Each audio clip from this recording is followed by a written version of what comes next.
अगर आपको भी सख्ती का मसला है, आपकी सख्ती बहुत कम आती है या आती है डाउन हो जाती है, या फिर दौरान सेक्स आपको होल्ड करने में मुश्किल पेश आती है, तो आपको वेनिस लीकेज हो सकती है। अस्सलाम वालेकुम, this is me doctor Usman Ali. आज हम बात करेंगे इरेक्टाइल डिस्फंक्शन में एक ऐसी प्रॉब्लम के ऊपर जिसको कहते हैं वेनिस लीकेज, यानी कि वेन्स का लीक हो जाना। वेनिस लीकेज में आपको अपनी इरेक्शन को लाने में या फिर अगर आपकी इरेक्शन आ जाती है उसको मेंटेन करने में बहुत मुश्किल पेश आती है, क्योंकि हमारे अज़ तनासल के अंदर दो ऐसी वेन्स होती हैं जिनको हम आर्टरी और वेन्स भी बोलते हैं। आर्टरी का काम दिल से जो ब्लड है वो आपके अज़ तनासल में लेके आना है, और वेन का काम है वो वापस दिल की तरफ आपके ब्लड को लेके जाना है।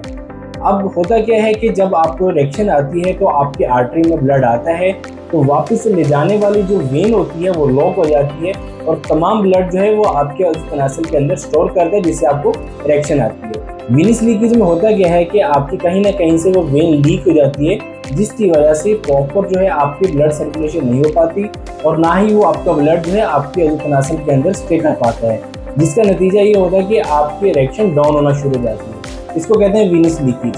इसके कुछ सिम्टम्स होते हैं कि आपकी शक्ति का कम हो जाना, शक्ति का ना आना, या फिर उसको सस्टेन करने में प्रॉब्लम आना। ये सारे जो है अलामात आपकी वेनिस लीकेज को जाहिर करती हैं। इसकी कुछ कॉमन वजूहात होती हैं, जिसमें उम्र का बढ़ना, आपकी किसी इंजरी की वजह से, स्ट्रेस एंजाइटी की वजह से, अगर आप ब्लड प्रेशर या शुगर के पेशेंट हैं उसकी वजह से, ये तमाम वजूहात हैं जिनकी वजह से आपको वेनिस लीकेज हो सकती है। इसके इलाज के लिए पहले तो ट्रेडिशनल मेडिसिन यूज़ की जाती थी, जो कि वक्ती तौर के लिए आपको बहुत अच्छे इफेक्ट देती थी, या फिर आपको एंड पे आके बोला जाता था कि आप सर्जरी की तरफ चले जाएं, क्योंकि इसका और कोई हल नहीं है। लेकिन जिस तरह साइंस तरक्की कर रहा है, इसी तरह साइंस ने इसके एडवांस ट्रीटमेंट दरियाफ्त कर लिए हैं, जिसमें exosome therapy, stem cell therapy, shockwave therapy या फिर प्रेपेशॉट। इसके अलावा कुछ ऐसे ट्रीटमेंट्स भी हैं जो बिना मेडिसिन के, बिना सर्जरी से आपको इस बीमारी से छुटकारा हासिल करने में आपकी मदद करते हैं। तो अगर आपको भी इस तरह के इश्यूज फेस करने पड़ रहे हैं तो आज ही हमारे क्लिनिक विजिट करें और हमारे इन जदीद और एडवांस ट्रीटमेंट से फ़ायदा उठाएं। शुक्रिया।